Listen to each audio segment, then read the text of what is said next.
निर्गमन 9 अध्याय उसकी 27 याद पढ़ो, 9 की 27। तब फिरौन ने मूसा और हारून को बुलवा भेजा और उनसे भेजा, इस बार मैंने पाप किया है, यहोवा धर्मी है और मैं और मेरी प्रजा अधर्मी है।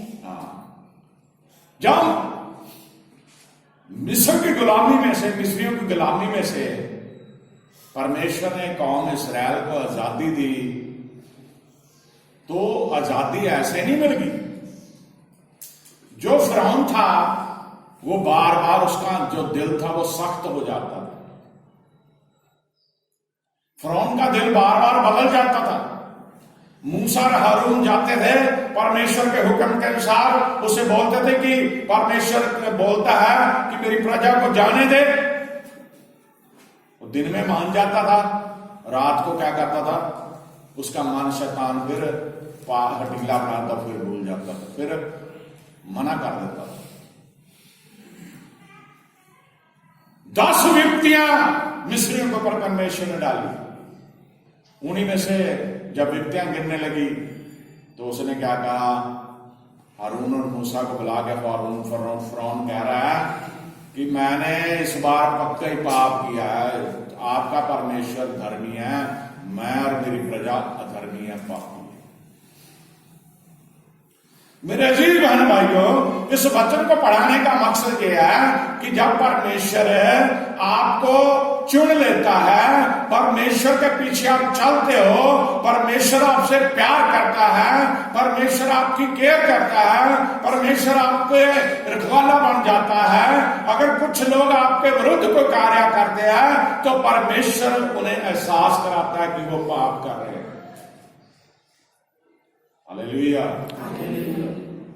अगर कोई आप परमेश्वर के मार्ग पे चल रहे हो, आपको कोई तंग कर रहा है, आपको बार बार कोई परेशान कर रहा है, तो डरिए मत, क्योंकि आपका परमेश्वर आपके साथ है।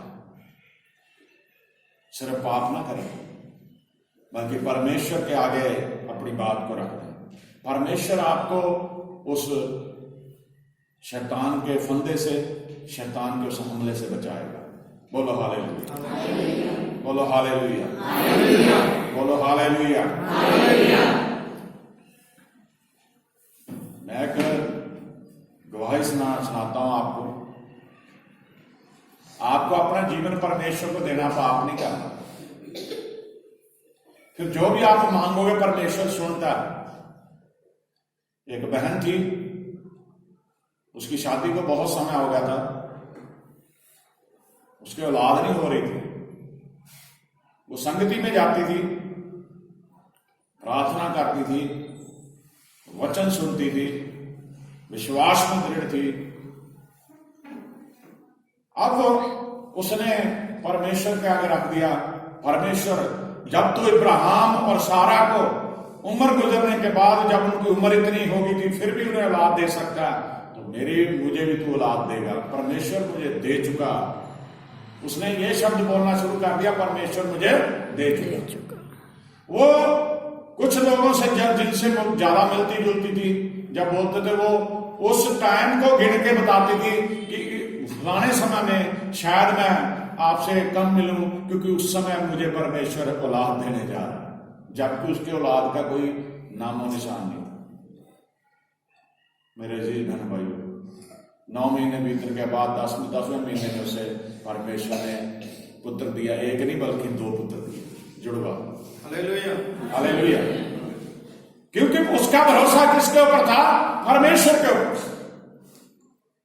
परमेश्वर आपकी दुआओं को सुनता है।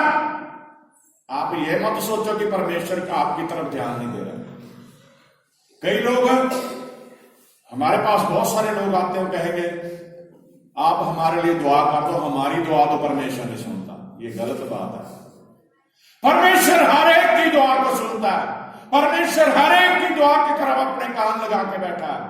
लेकिन आप विश्वास में कमजोर हो, आपके जीवन में कोई ना कोई पाप कार्य कर रहा है, आपके घर के अंदर कोई ना कोई प्रॉब्लम चल रही है, कोई ना कोई गुनाह आप कर रहे हो, इस वजह से आपकी दुआ सुनी नहीं जा रही। हालेलुया। इसलिए जो वचन का विषय है, पाप का अंगीकार करो। मानो परमेश्वर मैं पापी हूं। पाप यही नहीं होता कि जिस्म के द्वारा जो गुनाह, व्यभिचार, ऐसे पाप कहते हैं। गुनाह छोटे से छोटा भी गुनाह है। अगर आप झूठ बोलते हो वो भी गुनाह है, अगर किसी का दिल दिखाते हो वो भी गुनाह है, अगर पैसे के लिए हेराफेरी करते हो वो भी गुनाह है, अगर किसी भी तरह की कोई भी बात आप करते हो, छोटे से छोटी बात भी गुनाह गिनी जाती है। Hallelujah, hallelujah. तो आप, परमेश्वर ने आपको ये नहीं कहा कि अपने माँ बाप को गालियां निकालो। परमेश्वर ने आपको ये नहीं कहा कि अपने माँ बाप का सत्कार ना करो। परमेश्वर ने आपको ये नहीं कहा कि पैसे के लिए झूठ बोलो। परमेश्वर ने आपको ये नहीं कहा कि किसी की चीज का लालच करो। परमेश्वर ने आपको ये नहीं कहा कि किसी का छल कपट करो। परमेश्वर ने आपको ये बातें नहीं कही। परमेश्वर आपको मना करता है। परमेश्वर चाहता है आप पाप ना करें, और पाप अपने जीवन से निकालिए। आपके अंदर जो कमियां ने निकाली है, आपके अंदर जो भी कमियां ने दूर कर दीजिए, तभी परमेश्वर आपको क्षमा करेगा।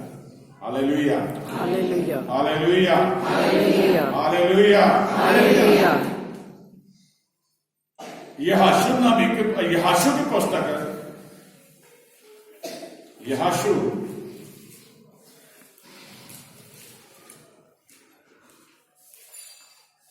उसका 7 अध्याय, यहाशु 7,